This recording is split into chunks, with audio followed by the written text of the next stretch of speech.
مساء الخير. بداية اسمحوا لي أنه أتقدم بخالص العزاء لأهلنا في السويداء، لكل ثوار ساحة الكرامة اللي فقدوا اليوم شخص من خيرة قادة الحراك السلمي، مرهج الجرماني، اللي طبعا صفاه النظام بلا أدنى شك.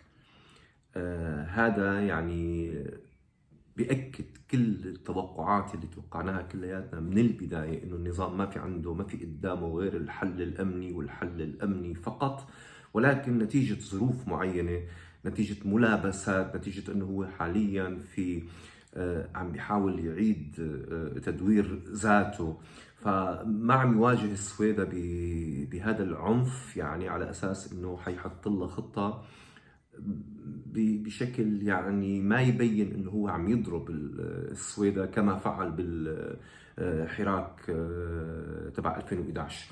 ولكن القتل هو حرفة النظام، القتل مهنة النظام الأساسية، ما بيعرف يتعامل إلا بالقتل، ما بيعرف يحل مشاكله إلا بالقتل. يمكن بهي المناسبة تسجل للنظام سابقة ما موجودة عند أي نظام تاني بالعالم، حتى الأنظمة الديكتاتورية، إنه هذا النظام يقتل خصومه ويقتل أتباعه أيضا. يعني من فترة، من شيء أسبوعين، صفاها للونا الشبل، ضحى فيها ببساطة شديدة يعني، وهي اللي كانت مخلصة إخلاص شديد له واشتغلت من شانه، ولا تصدقوا أبدا كذبت إنه تعاملت مع إسرائيل أو ما تعاملت مع إسرائيل، لأن كلهم بالقيادة الحكيمة متعاملين مع إسرائيل. ومن يومين كمان سمعنا خبر القاطرجي، وسلسلة طويلة عريضة جدا من تصفية أتباع النظام. النظام يصفي أتباعه كما يصفي خصومه، لأنه بيتعامل مع كل الآخرين على أنهم أدوات له،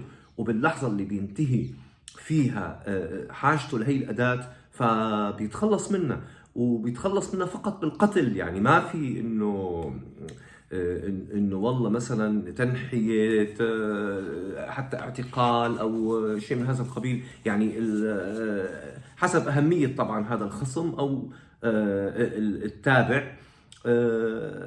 منهم بيقتلون وفق نظرية قتل الشاهد.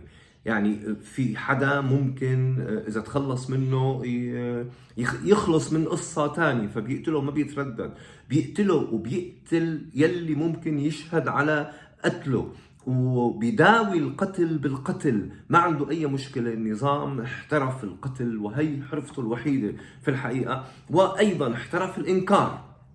يعني كل جرائم النظام اللي ارتكبها من 2011 لهلا ما في مرة اعترف انه ايه انا قتلت، ما في مرة ابدا على الاطلاق، وخصوصا فيما يتعلق بالحراك السلمي. طبعا يعني في ناس بيقتلهم بحجة انه هن ارهابيين، فبيلبسهم هاي التهمة. ايضا هي نوع من انواع الجريمه، يعني انك انت تقول عن حدا ارهابي وتقتله لهذا السبب، تتهمه بلا اي ادله وبلا اي صله لهذا الاتهام بالواقع، وتنفذ عمليه اغتيال وقتل وتصفيه ومثل ما بده، يعني بيقرر الحقائق مثل ما بده. فاللي بس بدي اقوله انا بالنسبه لموضوع السويداء، انه الرجاء مهما كان وأيا كان، هدف النظام الأعلى هو جر هذا الحراك إلى العسكرة، وبمجرد تمت عسكرة الحراك راح ينتصر النظام. هي أداته الوحيدة. راح يتهم الناس دغري بالإرهاب والخارجين عنه، مو شرط يتهمون إنه هن إسلاميين. يعني هالمرة ما راح يقدر يتهمون إنهم إسلاميين، ولكن بيتهمون إنه العصابات وعصابات مسلحة ومتعاونين مع إسرائيل، وسلسلة التهم الجاهزة اللي كلياتنا بنعرفها. فأنا بتمنى على أهلنا في السويداء إنه يسأروا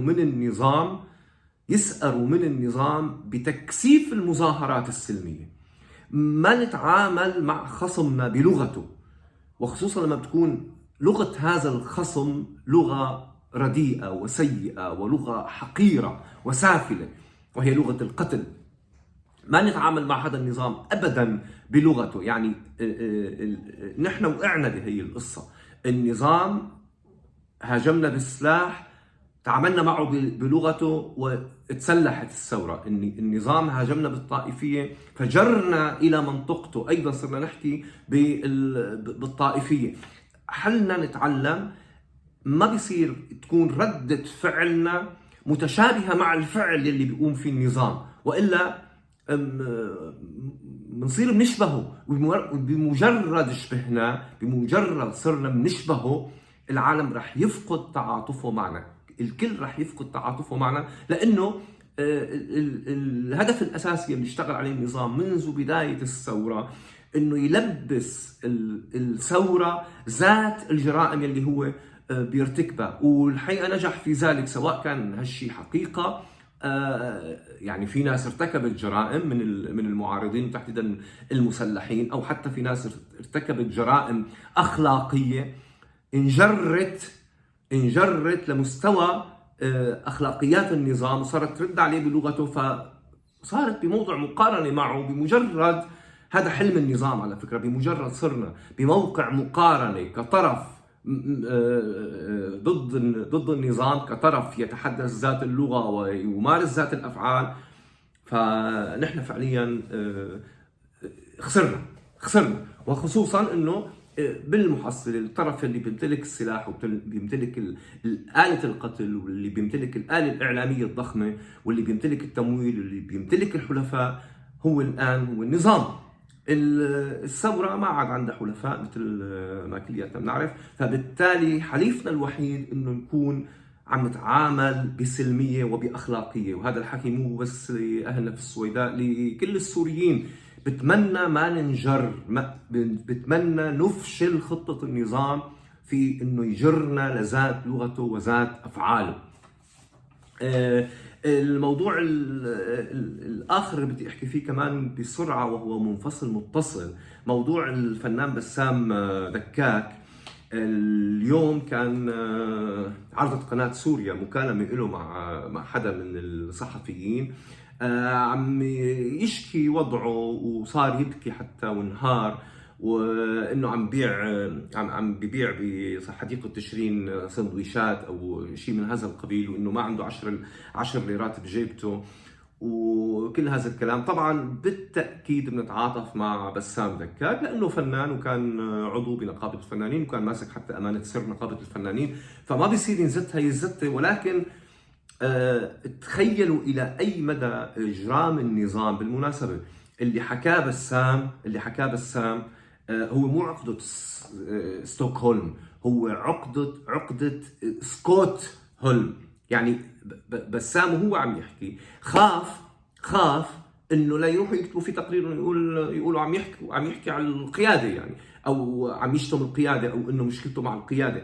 فراح دغري تذكر، وباللاوعي حتى تبعه وبالوعي قال لهم انا اساسا املي بالسيد الرئيس، املي بالله وبالدكتور بشار، امله بالله وبالدكتور بشار. يعني كانه ما في فرق بين الله والدكتور بشار يعني جواته، ولكن هو اكيد عم يحاول يحمي حاله، لانه قال لهم بعد هيك انا بحب سياده الرئيس، وحتى الرئيس حافظ الاسد كان يقود البلد بشكل مدري شو كذا، وانا ما في حدا بشكك بوطنيتي. يعني لاحظوا هذا الموضوع، انه هو عم يستشهد على حسه الوطني العالي، وانه ما حدا بيقدر يشكك بوطنيته من خلال مديحه لبشار الاسد، لانه بشار الاسد هو الوطن. هذا صار من المسلمات بالنسبه للامن والاجهزه الامنيه والمخابرات، انه الوطن هو بشار الاسد. فانت لما بدك تكون وطني بدك تمدح بشار الاسد، بدك تسلم انه بشار الاسد هو الوطن. انا ما بعتب على بسام دكاك ولا بعتبر انه اللي حكاه هو تشبيح على الاطلاق. يعني الرجل في اكثر من ورطه ماديه، ورطه معنويه، ورطه معيشيه، ورطه عمل. الرجل قاعد عم يبكي، ولكن مع كل هذا هو يخشى من جواته من هذا النظام انه ياخذ عليه اي مستمسك، ف يعني تصير اوضاعه لسه اسوء مما هي عليه، حتى يمنعوه من بيع السندويشات بحديقه تشرين. فنحن الحقيقه امام نظام قتل، امام نظام يحترف القتل، لا يفرق بين أتباعه وخصومه، هو يتعيش على القتل، لأنه القتل هو الأسلوب الوحيد اللي بيخليه على قيد الحياة الآن. وحاليا الحقيقة النظام متفرغ، ما عنده شيء يعمله. يعني البلد خربانة، الاقتصاد خربان، السياحة خربانة، الدنيا كلها خربانة، المواطن منتوف ما عنده حق الخبز، وما في شغل للقيادة الحكيمة. يعني ما في شغل للرئيس أصلا. شو بده يشتغل؟ إذا القرار الخارجي، كل القرارات الخارجية والداخلية يا بتبت فيها إيران يا بتبت فيها روسيا. فهو ما له شغل غير إنه متفرغ لخصومه، ولا يشوف مين اللي ممكن يشكل خطر عليه، سواء من أتباعه أو من خصومه، لحتى يصفيهم. فهو بالنسبة له هلأ عم يعيش مرحلة جرد، إذا بدكم نسميها جرد في نهاية السنة أو في نهاية الموسم أو في نهاية هاي الفترة من حياة السوريين. قاعد الزلمة عم يجرد مين هلا بشكل خطر عليه، سواء كان حليف أو خصم، سواء كان عدو أو تابع، سواء كان معارض أو مؤيد، ما عنده أي مشكلة. خلونا نلم الموضوع ب3-4 ثواني. خالص العزاء لهنا في السويدة. الانتقام والثأر الوحيد اللي ممكن يكون مجدي ويؤلم النظام أكثر هو التظاهر السلمي والإصرار على السلمية. والسلمية فقط هي اللي ممكن تذبح النظام وتأثر عليه على الأقل بهي الفترة. تحياتي.